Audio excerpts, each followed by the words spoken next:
Assalamualaikum warahmatullahi wabarakatuh. Halo, selamat siang teman-teman. Kembali lagi kepada kita, yaitu di Ini Podcast.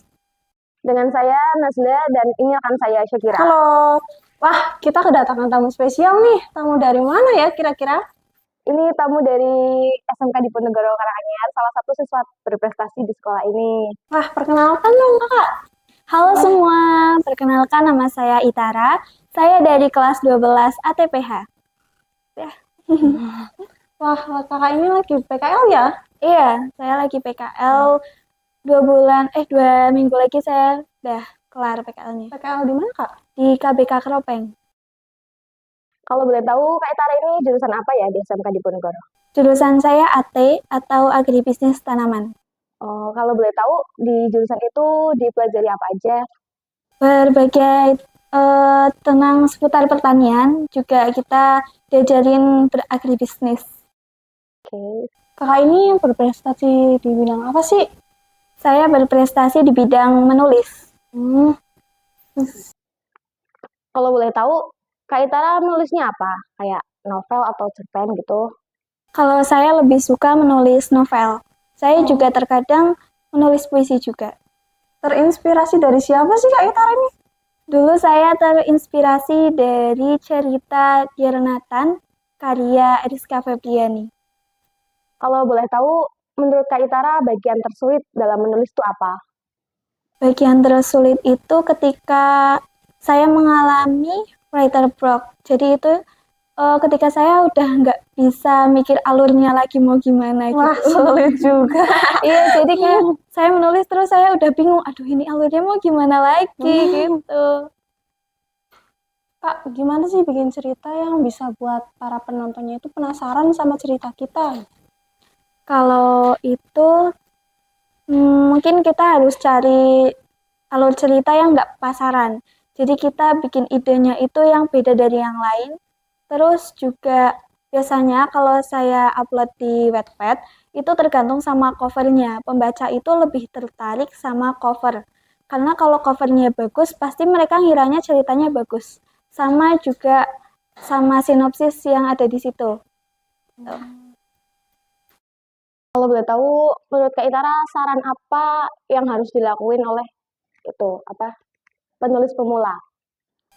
Saran bagi penulis pemula, saya juga kan masih pemula ya. Jadi sarannya itu ya kita harus belajar dulu lebih dalam tentang cara penulisan yang baik, terus penataan kalimat yang baik dan tepat gitu. Sama kalau mau bikin cerita, kita harus bikin outline. Jadi outline itu kayak rangkaian cerita yang udah kita bikin itu loh, kayak kita itu nanti karakternya gimana, terus alurnya mau digimanain gitu. Wah, ngomong-ngomong katanya Kak Itara ini juara penulis nasional ya? Kalau itu bukan juara ya, lebih tepatnya ke penulis terpilih di event. Jadi kemarin itu saya ikut event dari penerbit, terus alhamdulillah karya saya itu pilih terus dijadiin buku. Selama membuat karya sampai sekeren ini, Mbak Itara sudah mendapat pengalaman apa aja nih? Pengalamannya saya belajar lebih banyak sih. Dulu pertama saya menulis itu kan saya belum tahu apa-apa ya. Saya masih SMP, terus semakin kesini saya semakin belajar kalau menulis itu yang bagus itu kayak gini. Terus saya juga belajar cara penataan kalimat dan kata-kata yang benar itu seperti apa. Dan ini juga ada satu karya saya yang udah dibukuin. Wah, mana nih? Boleh Ini. ditunjukin kali ke Boleh. Ini dia. Wah, keren. Ini adalah buku antologi di mana di dalamnya itu ada cerita saya, ya seperti inilah. Keren. Boleh kasih oplos nih buat Kak Itara. Kira-kira sudah ada berapa lomba sih yang udah Mbak Itara ikuti di bidang? Kalau lomba baru sekali, tapi kalau event udah 2 kali. Jadi saya udah punya 2 buku yang udah diterbitin gitu. Wah, seru juga nih ngomong-ngomong. Kalau boleh minta saran nih dari Mbak Itara yang udah sekeren ini, gimana sih saran buat penonton yang baru pemula kayak gitu biar nggak, kan biasanya kan kalau jadi penulis itu kan kadang takut, kadang wah kayak gimana nantinya, takut salah apa gimana. Itu gimana sih biar jadi keren ini? Saran dari saya untuk para penonton atau penulis pemula yang mau pengen berinteraksi di dunia menulis tapi dia takut. Jadi apa ya? Kalian jangan minder.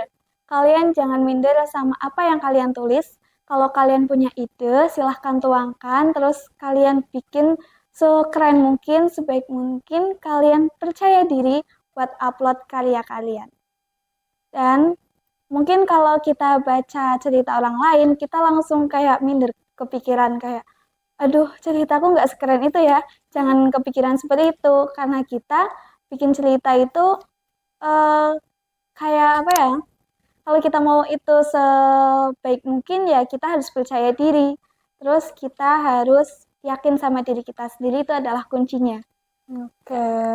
Kalau boleh tahu cerita Kak Ita itu Inspirasi dari mana? ya terinspirasi dari mana? Apa itu cerita Kak Ita asli atau imajinasi? Kalau saya biasanya bikin karya imajinasi kalau di Wattpad ataupun Viso. Tapi kalau di buku ini, saya mengisahkan tentang teman saya. Jadi saya mengulas cerita tentang teman saya yang deket sama saya. Terus saya kepikiran pengen bikin kayak surprise dan hadiah buat dia karena dia udah selalu ada di sisi saya. Jadi saya bikin dia Salut, keren. cerita. Ya. Boleh promosi nggak nih? Boleh dong, boleh. Jangan lupa mampir di Wattpad saya ya. Wattpad dan Viso Itaralia. Oke. Cantumkan di sini. Wah, ternyata keren sekali ya prestasinya Kak Itara.